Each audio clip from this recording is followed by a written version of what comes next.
Hello, my name is Deanna Jack Stein, the executive producer of Geeks Around. We are here, of course, for the Walking Dead discussion episode. Oh shit, what episode are we on? 503? Yep. That sounds right. 503, Four Walls on the Roof. Let's go ahead and introduce the rest of the panel. Community manager Knuckles Goldberg. What's up, man? What's up?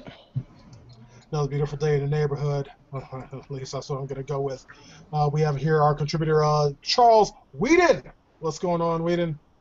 Well, I'm doing great, and I love the episode, surprisingly. I was on the edge of my seat the whole time. Definitely. This was certainly one to remember. Todd Grundle. What's up, man? I was on the edge of my seat, even though I read the books, but, we'll get into that. But I'm just so glad that Isaiah just popped up. I hope he's here. Otherwise, my little title down there, Shut Up, Isaiah, won't be relevant.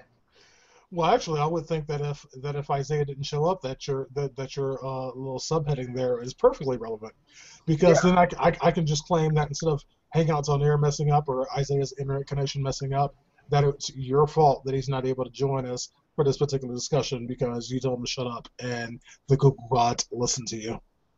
And he just fell out again. Yeah, kind of proving my point. But yeah, 3 times. But yeah, I was like, let's just go ahead and jump into this.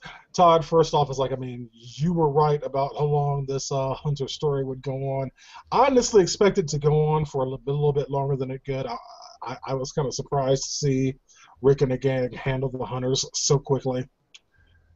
I was kind of thinking they would stretch this out because fundamentally, one has to admit that where they are in the show and where they are in the comics right now is extraordinarily fucking close. And I was thinking that they would give themselves some leeway in there to make up for that, but apparently that is not happening. I have a wild speculation that might cover that later, involving the hospital, and potentially this storyline as it plays out in the books might not quite be over. That's all I'll say for now. Oh, really? Yeah, just in a different way, like as if the Hunters were an appetizer. Pun intended, I assume. I guess so. Yeah, because oh man, it's like these Hunters were in for a hell of a surprise when they started, trying to take a chunk out of Bob, chowing them down on some Bob leg. It was all tasting good until, I think y'all might have caught something from my boy Bobo. I think All did. Yeah, we all kind of did. We all did.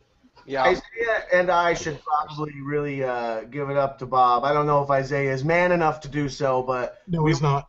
Of the Bob hate train, and man, I did not want Bob to go at all. Because he didn't do. I'm just saying. Okay, Isaiah. Since we finally got him in here now, what are you going to blame on Bob now? The motherfucker's dead. What exactly? Number one. Here we go. Motherfucker should have died already. Like, dude, we get it. Just die already. Goddamn. And number two, yes, you infected the Hunters, but goddamn, dude, can you just kill them? Okay, for the record, Joe, it's like he just blamed Bob for taking too long to die after getting a piece of his leg Kill the Hunters too, like, dude. Being infected by walkers. Oh, you're gonna die. No. I don't know what the living hell he is talking about, because I admit when Bob was first shown to the show when he was like all being a drunk, I did have a problem with Bob at that point, but it was because he was stupid. But then last season and in the beginning of this season, he turned out to be a badass. He was I'm not finished. He's not a badass though. He never was. Let Charles finish. He grew on me, and I was actually quite saddened by his death. I was really hoping that he would have been in this season a lot longer than he was, and to be honest, I gotta say, in a way, he kind of died a hero's death. He helped. He was one of the reasons why Rick and his team got the drop on the Hunters. It was because of him. And so, in a way, Bob saved everyone's life. I don't see that because. And of course, Isaiah disagrees because the Hunters were already stupid enough. Like, then he again. I'm gonna go with what I think, and you can go with you thinking like. Number one. Let's compare him to T-Dog. At least T-Dog actually did something. Oh, Jesus Christ, we're bringing up T-Dog. He tried to save Carol, and he died. Died like what? 2.5 seasons ago? My leg got chopped. Oh, Oh yeah, I got to take them with the Hunters. Sorry. I flat out forgot about T-Dog, to be perfectly honest with you. Thank you. T-Dog did something. He had like a voice of reason. He did die a clear and obvious hero's death by sacrificing himself to save Carol. But I still label Bob a hero. What did he do? What did he do? His actions inadvertently saved their lives. No, they didn't. They were stupid as hell. Like, the Hunters were just hipster puss kicks. Like, oh yeah, we're going to kick them. Everyone is a perfect and clear example of Isaiah logic. A form of logic that makes absolutely no sense. True. Okay, it was so stupid. Like, okay, we're going to check Bob back at the group. We're going to rattle them up. Okay, number one, why the hell did you do that? Because you just pissed them off. Number two is like, oh, we're going to make a jump on them. Okay, knowing the fact they know you're coming. It's like, who's this fucking stupid? It was them. They're nothing like the governor. They're nothing like any other villain's past. They are so fucking stupid. It's like, dude, stop doing that. Let them come to you. Don't just come towards them, because that's fucking trapping idiots. Guys, did you get any of that? Because I kind of zoned out about halfway through it. I'm crying on the inside. I want you all to know I'm literally... Because you know I'm right, damn it. You know I'm right. I'm going to be honest. Like, y'all know how I get when Isaiah starts speaking. It's like, I give it about 20 seconds, and then I kind of stop listening. Yeah. Because the way I got to figure it, in the first 20 seconds, the main point of whatever Isaiah is saying, I've heard. And at that point, it's just him repeating it and rephrasing it on and on, for the next however long it takes for him to stop rambling. But you know I'm right, yeah. You know I'm right. The Hunters were so stupid. How would I know that you're right when I wasn't paying attention to anything that you said? There you go. You just agreed with the Isaiah logic. You know I'm right. God damn it. I agreed with what he was saying by admitting that I ignored everything he said. Exactly. See, people? You see? And that's Isaiah logic, people. If you ignore him, you agree with him. Exactly. Thank you. Because the Hunters were stupid. Bob didn't do shit. It was the Hunters' stupidity. Okay, I got nothing now. I got absolutely nothing. The Hunters were stupid. Just because I got nothing does not mean that I agree with you. Come on, Ty. You gotta agree with me on this one. The Hunters were very stupid. Like, oh, we're gonna chuck Bob back, knowing the fact you're gonna piss them off. It's like, why would you do that? Just kill him now. Well, the whole point, that's the whole point. Is the Hunters fucked up?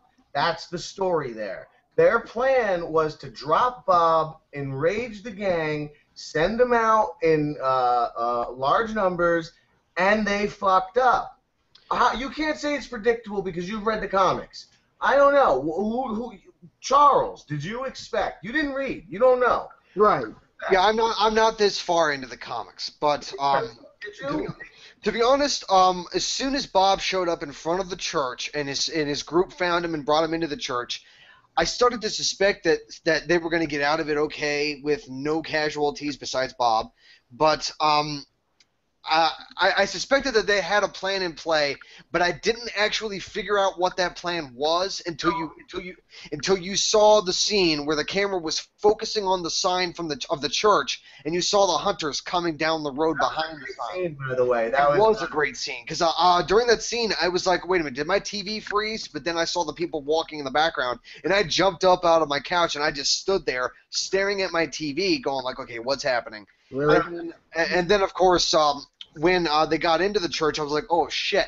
They didn't go to the elementary school. They went into the woods to hide so that they can come up behind the Hunters and bust a cap in their ass. So it doesn't sound like predictable. It sounds like you were following a story and let along through the story, and you got a reward, I guess. If you figured it out, you got a reward. I don't know what the hell's predictable about that storyline, and this is literally the episode I've been waiting 5 years for. Literally. Oh, really? It's like what you got to say is like, Rick is certainly, if nothing else, a man of his word. Right. He's not playing. He promised Gareth as like, this thing is what I'm going to use to kill you. That happened in the premiere for this season. Yeah. And in this episode, that's exactly what happened. He used that very machete to kill the fuck out of Gareth. Goddamn. No, he killed the shit out of him. He chopped him up to mincemeat. Like, man, he looks like he's so good to eat. He was basically chum. Basically, he was chum. Beat him to the dogs. Sasha did it best. She just stabbed the guy in the neck over and over again, so he died the painful death. Oh, so it was like that shit was hardcore. It's like she seemed to be kind of pissed off about this whole "you killed my boyfriend" thing. Yeah, interestingly enough. I got you a question on this one. Knowing the fact, I forgot who that guy was in the hoodie that Tyrese supposedly did not kill. Like, dude, you didn't kill him. It's like no one actually had a red flag, but then I think someone said this too, because Carol knew who this guy was. She wasn't He's there. getting So. to his point any second now. I can just feel it. Okay, Deanna, thank you for nothing. Anyways, folks, the question is, folks, don't you think that's kind of like a little issue, a little small issue, a little small one? Why doesn't Knuckles answer that? Great question. I have no idea. I didn't really get anything from that because he kind of broke up a few times, and you know what? I don't really care. Yeah, I was like, was anyone even really following that question? Because it took so long to, for like what this question was about, then to actually get to the question, like later on. It was like fucking forever ago. All right, so, okay, Isaiah, I will allow you to ask your question again for the panel if you can limit your question to 7 seconds or less. Okay. And go. Okay, so since this guy was dead, do you think Tyrus has pretty much lost his black card? Because he didn't kill him. He didn't kill him. That's the point. Like he didn't kill him. Like, we knew that he didn't kill him. Yeah, but don't you guys doesn't it make you feel a little angry at him, a little bit more frustrated? Of course, you're supposed to be angry at Tyrese. The thing is that from in the comic books, I'm to the point where Tyrese is in the group because he joins the group pretty early, but it's just in the comics he's a bit of a badass. In the TV show, he's a bit of a wimp. No, he's a piss. I mean, it's I don't know. I mean,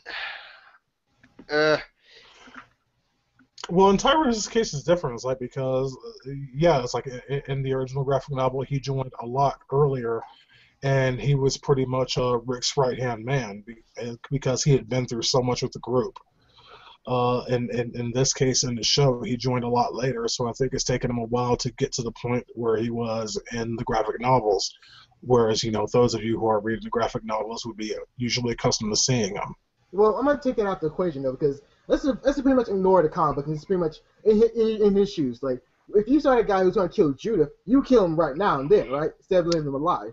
Tyrese, he may feel he is technically family to Judith because he was with Rick and Carl and all that group, so he is a part of their family. But I don't know. I don't really see. I mean, I can see Rick killing that guy for. Oh, absolutely. Well, I'm not talking about Rick. I'm talking about you guys in general. Like, if you was in Tyrese's shoes, would you kill him and not let him leave? No, if I was in Tyrese's shoes, I would not kill him, although I would probably punch him in the face repeatedly until I broke something. But yeah, it's like, I mean, that's a hard question to ask. I mean, just to put it out there. I mean, because, like, I mean, each of our personas are different, and there are certain things we're accustomed to. It's like, for me, killing someone, honestly, not that big of a deal if they had it coming to them. Well, it's like, but that's me. It's like, I mean, if I put my brother in the same shoes as me, he probably would feel a different way because he's kind of a pacifist. Right. He's like, I'm the kind of cat. If a motherfucker got to die, then. Right. I'm not trying to say you guys are this or that. I understand what you're saying. You're saying like he was about to kill Judith. He was literally going to kill a child to get what he wanted from Tyrese. So, well, the guy is a cannibal, so he's probably not all right up in the head. Yeah, but to me, I would have just killed him then and there because he made his choice on what he wants to be in the world, in the Walking Dead. Like, but the thing that I noticed is that Tyrese is still holding on to his humanity. As I have noticed since the second half of last season and all the episodes of this season, Rick may still have some part of his humanity left, but whatever part of that humanity that is still there is slowly going away. And eventually, Rick is going to be completely devoid of humanity, probably compassion as well. And he's probably going to become a much darker character. I disagree about the first two parts. Yeah, he'll be a much darker character, but I don't think he'll be void of humanity and compassion. Because in this world, you can't take prisoners. Which just reminded me of something I won't say, but. You can't take prisoners in this world, and because you have to survive, and if they're a threat once, they're a threat twice. Right. It's a problem now. As the saying goes, first impressions are everything.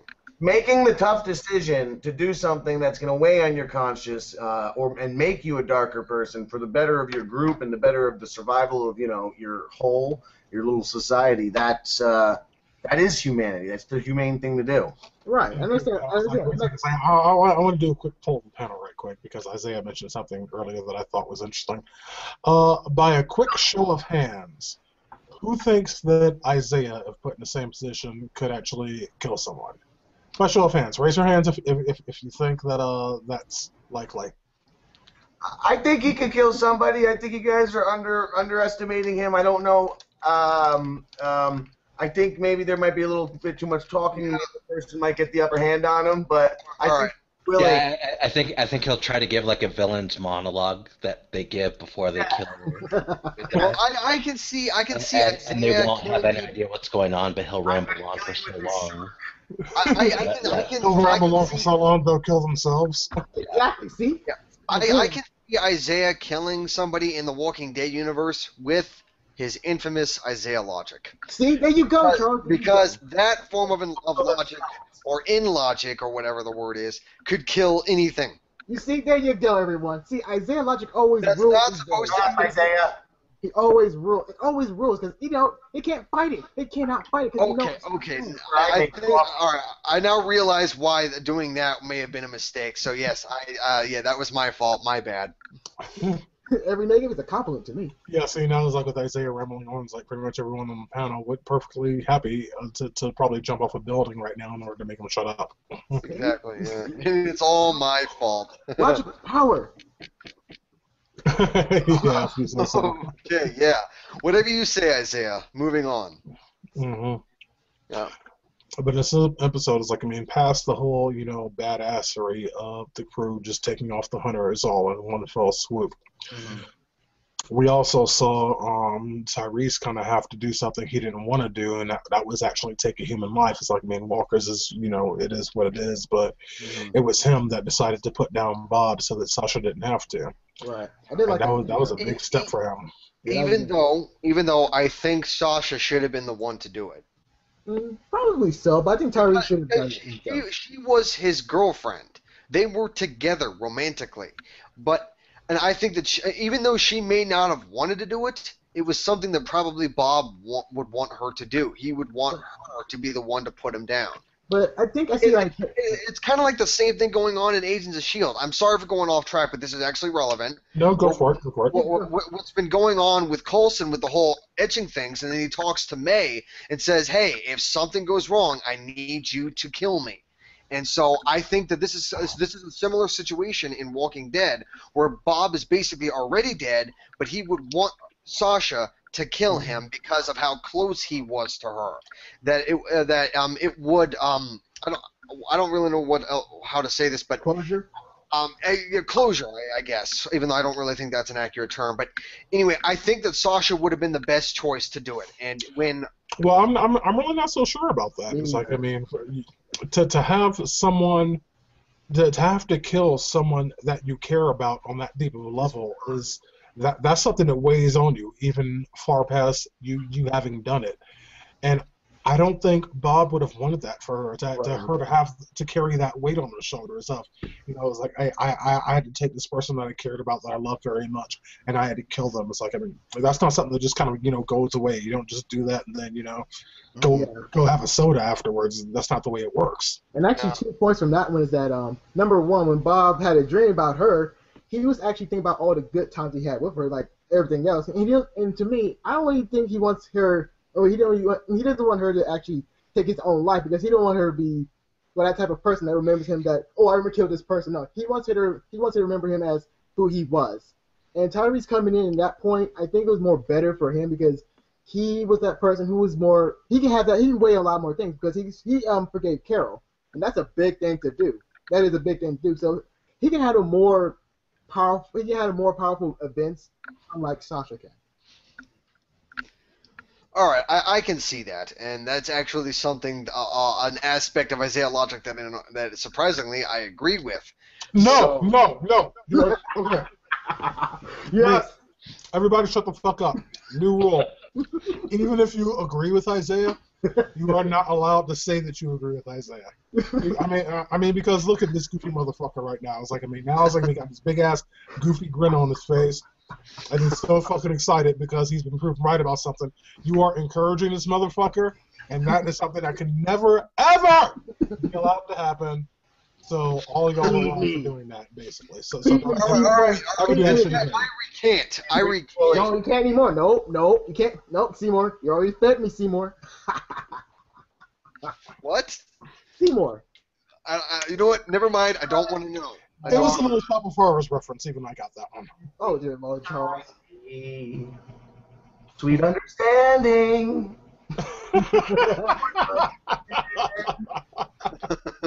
So this is why Isaiah Logic's so interesting, so powerful. Because they know they hate it, but they know they accept it. It's not interesting. It's not powerful. That's enough, Isaiah. Shut up. It's like, it's so great. I can't believe this is still going. I made fucking coffee, man. I'm distracted. Then I had a quesadilla come up, and I said, no, this needs salsa. And what's going on? Yeah, logic. You see, folks, that's how it works. That's how it works.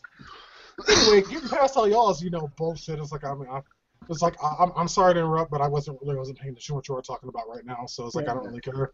Yeah. One of the things that stood out for me in this episode, something I'm very glad that happened.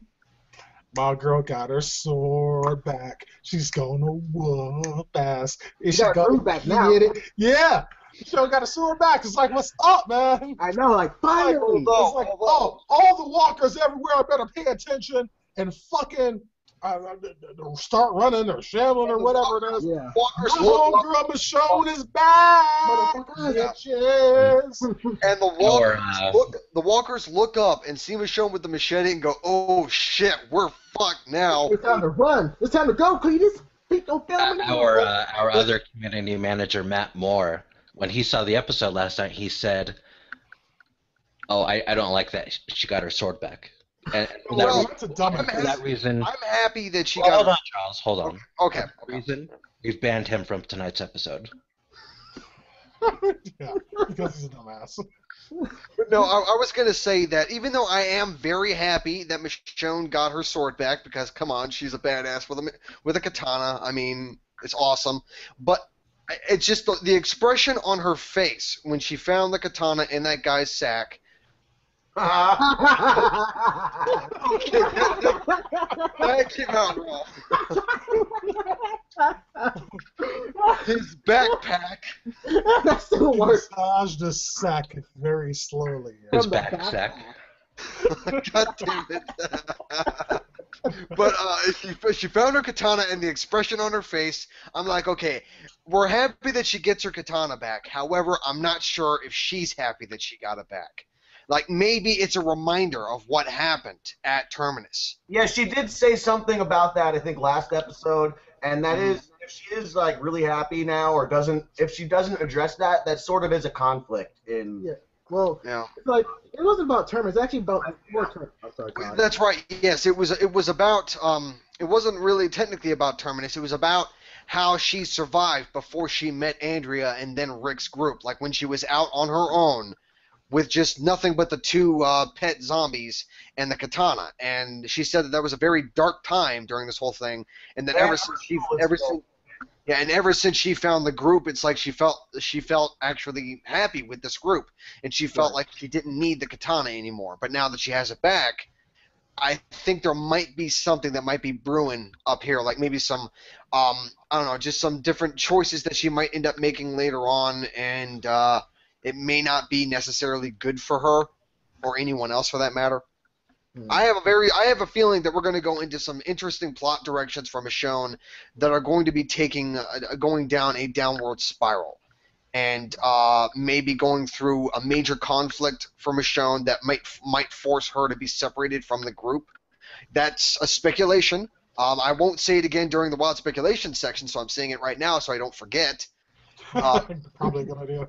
Yeah, and so I just think that later on in the season, I think Michonne is going to go through some sort of conflict, and it's going to put her. I don't know if it's going to put her in a conflict with the other group members, but I think that it's going to be like an internal conflict, like she's questioning herself, and it might put either her or the others at risk. Like Morgan, how Morgan was. Telephone psychic right now, actually. That was completely vague. I'm gonna say it just so I'm not only picking on Isaiah. Mm-hmm. They're in the zombie apocalypse, and they're going to have conflict, an internal conflict. All right, it's like now that I was able to actually pull it up because like the Q&A app has been kind of fucking up on us tonight. We actually do have a few viewer comments. First off, we have Antonio, is like speaking back onto what we were talking about earlier. Says he got respect for Tyrese for stepping in to deal with Bob instead of having his sister do it. Right, finally. And I definitely have to agree with that guy. I think it was the right thing to do. Yeah, got the balls back.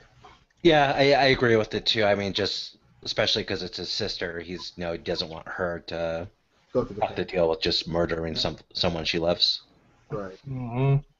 And one of our favorite viewers, LeRod76, says, "Let's see if Tyrese got his killing mojo back because he's kind of gone soft." Which I think there's none of us that can debate that. Right. I already said beforehand. Puss cakes. Mm-hmm. I think it might have a little bit to do with the actor playing him too. He seems to be a big old pacifist himself. Yeah, he did sound like a pacifist when I heard him. Yeah. Actor. You're right. Yeah, he was kind of the same way in The Wire also. Oh, he's in The Wire? Okay. Yeah. See, I've never seen that. I know everybody calls me stupid. I've never seen it either, so you're in good company. Wow. Wow. Yeah, wow. You fuck off. That's so cold, man. It's like you haven't seen Roots yet. It's like you haven't seen The Wire. He's like, why in the fuck would anyone want to watch Roots? It's like, since you brought it up, let's just go ahead and call a spade a spade. For anyone out there who has seen Roots, can we please admit that Roots is fucking horrible? Yeah, it's fair. It's fair. It's fucking horrible. Okay. It is. I mean, it's terrible acting, a terrible plot. It's like, yes, it's all, it shows what slavery was like and blah, blah, blah. I've never seen it. As a movie, it sucked. It did suck. I'm not going to lie. It did. Because, I mean, when you look at 12 Years a Slave, that's more better than that. Thank you. I've only seen the sizzle reel. I thought Roots was a TV show. So it is. But it was a miniseries. Too long, really. Like, oh, dear God, this takes forever. And that's what old people watched. Like it was on the TV, but it was like that was for the old people. But for Roots, when I say for Roots, for like The Wire, I mean I don't mean like the Roots is like The Wire is like it is great. It's a great show. I'm just saying like if you talk about great television shows, you gotta talk about The Wire sometimes because The Wire is just put HBO on the map sometimes if you think about it. But again, moving on. Mm-hmm. Can I just say, speaking of talking about a great television show, you got to say The Wire. I honestly, today, I was thinking that exact thought about The Walking Dead. Talking about a great show, you've got to say The Walking Dead because it was a hit or miss, Father Gabriel and his crying. What are the emotions the actors have to portray in this world? They can come off really hokey, which is something Tyrese had mentioned in The Walking and Talking Dead, actually. It is very rough to play off these scenes, and you got to look at it like, sometimes maybe we as viewers look at it a little too real and forget that this is actors with a craft, and they actually, even when they're missing a little bit, like Father Gabriel did, they're pulling off some stellar performances on this show. Yeah, like Garth, for example. He was like, I don't think he's not my favorite. I still like that actor. Garth? Yeah, Garth. By the way, Father Gabriel. Garth. Exactly, Garth. Anyways. Speaking of Father Gabriel, another Wire actor. See? Oh, really? Well, they said they want to get everybody from The Wire on The Walking Dead. That's what the producer said. He said. Yeah, apparently. I was like, I was like, McNulty is next, I hope, then. Oh, my God. Yeah. I get it now. It's like, and Antonio mentions here that it's like that he must admit that he thought that I'd seen the Wire. So it's like, I mean, I apologize. Like, I swear, I was like, I'll watch it as soon as I can. But even he admits, my boy Antonio, yeah, Roots isn't all that. Yeah, sure. But it's like, we can say like The Wire is like a prequel to The Walking Dead because you got so many characters from from The Wire. Like, oh shit. Not even remotely close. A special strand of heroin got out, and that's what started the whole zone. Even Breaking Bad's in that bitch. Please don't encourage him. What the fuck did I say not more than 10 minutes ago? You see, this is like a badass, like awesome show's coming Stop together. encouraging him. It's like, yeah, you have to understand that anything illogical and doesn't make any fucking sense whatsoever. Isaiah's gonna latch onto that like a horny puppy latches onto your leg. Yeah. Yeah. And you're just not gonna let go and start humping and carrying on. That's pretty much Isaiah. Yeah. That's what Isaiah is. A horny puppy that won't fucking let go. Exactly. That's what you are. Red Rocket. Exactly. Thank you. It's like, oh my God, Red Rocket over here. It's like, Mr. White is the one called That wasn't a compliment. Oh my God. It was just like, awesomeness. It's confirmed. It's confirmed, folks. The Wire, they're all part of the same universe. There you go, folks. I'm out of here. Bye. Bye-bye. All right, so now it's like, I mean, something in this episode that kind of irritated me is like, I mean, we've just recently in the premiere finally had everyone linked back together again, and now all of a sudden we're splitting off the group again. I didn't get that. I was confused. Yeah, I didn't like that either. I didn't. It's like, you guys just got back together, and then this shit happens? Abraham was just a dick. I like it, but it fits into my wild speculation. That's all I'll say. I'll wait till later. Okay. I can't say that I didn't. I mean, I don't like or dislike it, but I didn't really understand why Abraham wanted Glenn and Maggie so bad. I get that. Because they met up with Glenn before they met up with Rick's group, and then Maggie found Glenn when Glenn was still with Abraham. So Abraham still knows Glenn and Maggie somewhat more than Rick and them. So he does have a level of trust towards them more than he does with Rick.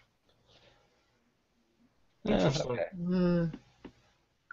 At least that's what I gathered. But it was just a little bit more hard. Like, dude, why are you leaving, splitting up? If you have more people in your group, you have a better chance of surviving. What the hell? I mean, the strength in numbers, although numbers also attract the attention of people who want to kill you. Well, that's humans and walkers together. Look what the Hunters did. They tried to jump on Rick's group, but that's what happened.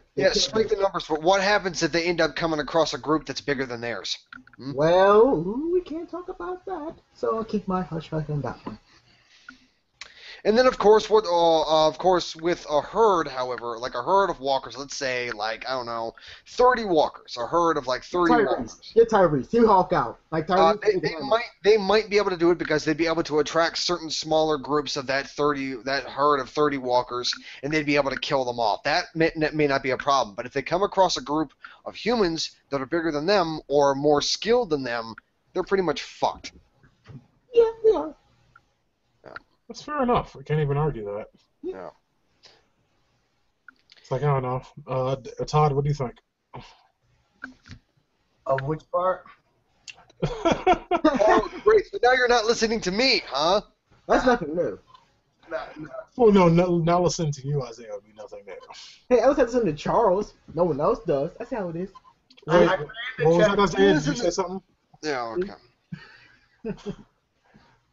I'm sorry, I wasn't paying attention. Yeah, that's sort of what happened for me. Yeah, this is why Zach logic rules. No one. This day logic had nothing to do with what just happened.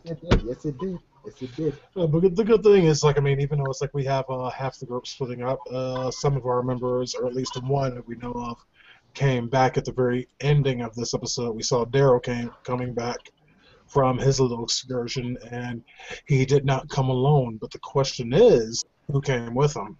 I have a speculation about that. So do I. My only guess would be Morgan Jones. I thought you were going to say Morgan Freeman. That would have been awesome. Oh, that would have been so awesome. Like, Morgan Freeman! Morgan Freeman! No, the guy from a couple seasons ago. Yeah. Like, I know you meant. But well, in case the watchers don't know, the guy that was at the end of the first episode of the season. Oh, come on! It's like, I mean, Morgan, the guy from the premiere episode. From the premiere. Yeah. You can't forget my man Morgan. If it wasn't for my man Morgan, Rick would not be alive right now. Morgan is the man that taught Rick the rules. Right, because hey, you need the black guy in the zombie universe. This is what you got. Yeah, as long as his name's not Isaiah, you should be fine. Hey, now, if that's Isaiah, you can in the zombie apocalypse, you run across a black dude. He survived Jericho, and now he survived this. You see what I mean? It's like the North Star up in here. Like, yep. I mean, my head. No, I use Isaiah logic. Boom. God damn it. Yeah, that is such an oxymoron. I don't even know what to do. We are going to now kick it into wild speculation. Charles, what you got for me? Got anything? I'm going first. Okay, my speculation is that when Daryl showed up out of the woods, and then wait, who was it that asked Daryl if Carol? Where was Carol? Who was it that asked? Michonne. Okay. Michonne asked like, "Where's Carol?" And then he said, "Come on out." I don't think it's Carol. I think wherever they went, they got separated, and the person that's with him is Beth. I think it's Beth, because and as we know in the preview for next week's episode, that it's going to be like finding out what happened to Beth. I think that entire episode is going to be a flashback episode, and that at the end of next week's episode, Daryl is going to find Beth, and he's going to, or somebody's going to find Beth, and they're going to rescue her, and then the episode after that is going to show Beth back with the group, but Carol will still be missing. Ron 76 absolutely agrees with you on that one. It's like he says he also believes it's Beth, which I personally also agree with. Yeah, I agree with you. Good company there. Yeah. Because we need Beth back in some ways. Like, we kind of do miss her. Well, to be honest, even though we're happy that Beth isn't dead, but when we look back before she got kidnapped last season and then during the whole scenes with her at the prison, what in the living hell did she contribute? Well, she liked moonshine, and she wanted to get drunk. She got drunk off that moonshine. Yeah, well, she also sung occasionally. And, yeah. She had I'm sure she had chores. They just didn't show her cleaning the toilets. Yeah, plus. Yeah. I mean, it would be a little bit, awkward and boring if they showed, the I would like to see Beth. I would like to see mopping the stairs in the prison and shit. Yeah. Okay, I got a good speculation though. I got a good one. It's gonna be so awesome. Okay, it's a real one. It's a real one. Okay, so Beth is in Atlanta for a look at things, right? And this might be some government type facilities or organization that's more, let's say again, like the Saviors, but more badass. And so, if Daryl and Carol come there trying to save her, so here comes a really cool part. Maybe this is a big maybe. Maybe Carol takes her place for Beth. And pretty much Beth is free to go, but Carol gets to stay with them, which is pretty much she's gone forever. Wait, what? I did not follow any of that. I actually got that then. All right, so let me comment. Basically, he said that Carol was replaced. Like when Daryl got there, they took Carol, gave him Beth, and now Carol's gone for good.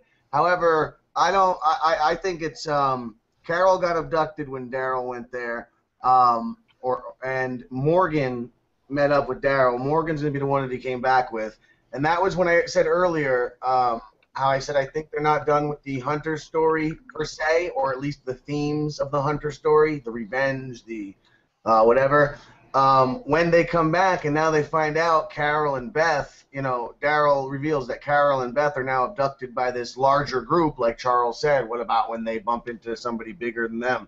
These people at the hospital. Now it's going to be, like I said, the Hunters were the appetizer, and now they're going to go and they're going to get their people and they're going to get their revenge and they're going to fuck shit up. But maybe we'll have Tyrese act as a sort of compass later on when they get there, and it won't be such a bloodbath. Well, in fact, maybe it's not the Hunter. Maybe it's people from Washington. If they actually are real people, that'd be really cool if they're actually like a bad or maybe a negative force. Then say, I can't really say his last part. So you know what I'm trying to say. Oh, that was my other part. Was Washington? They will obviously go meet up with the Washington people, and Maggie and Beth will be reunited. Yeah, I think so too. The question is, I have this question for those of you that have actually read the graphic novels. How do you guys think the Saviors are going to come into play?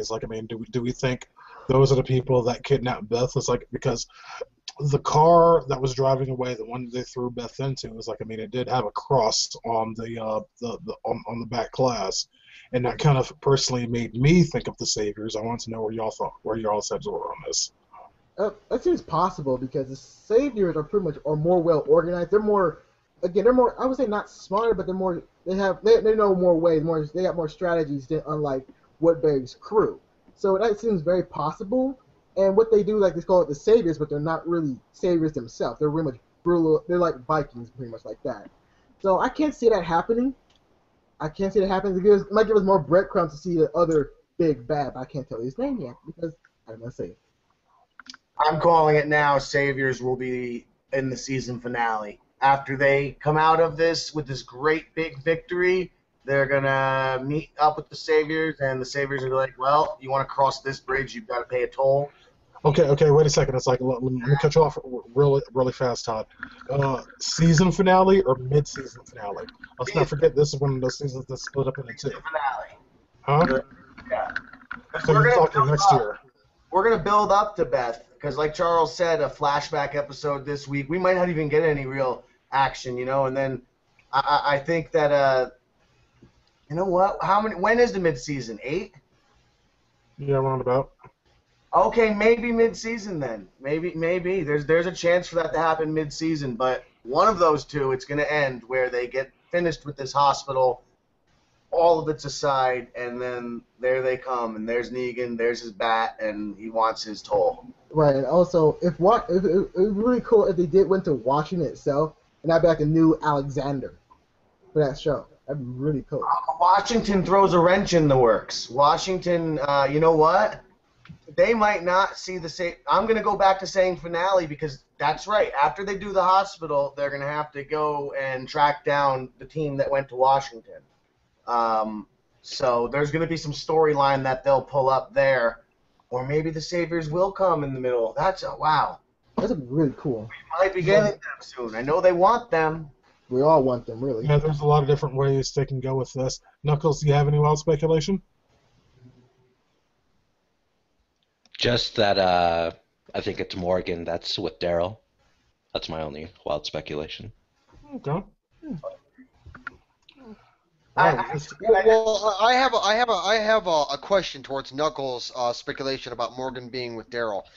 Out of all the seasons and out of all the episodes where we've seen Morgan, we've never seen Morgan with the members of Rick's group. It's always been Rick and Morgan. So even if Morgan was with Daryl, I don't. Do you think that Daryl would know who he is? Probably not. Probably not. Because the only ones that would recognize Morgan would be Rick himself, Michonne, Carl, and Michonne. Yeah, that's three people only. Yeah. They're the only ones in the group that have had any significant interaction with Morgan. But that'd be unique, though. That'd be very, very interesting. Like, who's more badass, Morgan or Daryl? Oh, well, we can't really say anything about Morgan because we haven't really seen Morgan out in the world kicking a lot of ass. First time we see him is in the premiere episode where it's him and his son cooped up in that house. And they never killed a single walker in that episode. It was always... yeah, they did. Charles. They did kill a walker. Yeah. Morgan very specifically killed a walker. He killed a walker that used to be his wife. Well, it took him a long time to kill his wife, though. That's the whole problem behind it. Well, no, it didn't. That did not happen in the premiere episode. He did not kill his wife, the wife Walker, in the premiere episode. That did happen in the premiere episode. It was the only fucking episode he was in. I thought he couldn't bring himself to do it. Yeah, he couldn't bring it.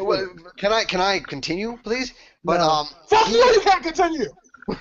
But no, I'm talking about the episode where Michonne, Rick, and Carl they found Morgan at that encampment, and then of course Morgan and Rick fought, and then Rick was able to subdue him, and then Morgan had mentioned to him saying that he wasn't able to kill his wife that became a walker, but she managed to show up and was standing in front of his son, and his son ended up getting killed by the walker that used to be his wife, and so he lost both of them. And that's what made him go insane in that episode. All right, yeah, you're right. Okay, but that was called Clear, though. I think that episode called was Clear. Yeah, he said clear. Yeah, he always said like you can't get clear, and he like stabbed the knife into Rick's shoulder or something. That was an awesome episode. He did kick a lot of ass. Well, the ass that he was kicking in that episode was actually Rick. So and Carl, but again, that was like he was like highly skilled by himself. That was like really cool. Well, it's just, I don't know. I mean, when I saw Morgan at the beginning of this season, at the end, where just the way that he looked, the outfit, the gear that he was wearing, the goggle, the bandana over his mouth, it led me to believe, or not really believe, it's pretty obvious at this point, is that he is now a seasoned veteran of the zombie apocalypse. So, once he does show up, either, I mean, if Knuckles is right, which I'm not entirely sure if he is or not, but if Morgan shows up, I guess we can finally see him legitimately kick the crap out of a crap ton of walkers. Not with a gun, maybe a machete or a stick. I don't know. Plus, sadly, folks, we Or a lost shoe, or a Jolly Rancher, Yeah. or some silly putty. It's like MacGyver up in here. Like, Silly buddy. yeah. But yes. So Walking Dead's on track for his black people count. Okay, one black person down. We got there's Sasha, there's Michonne, there's Tyrese, and now we got Morgan. 4 people. Oh right, we got our black quota in.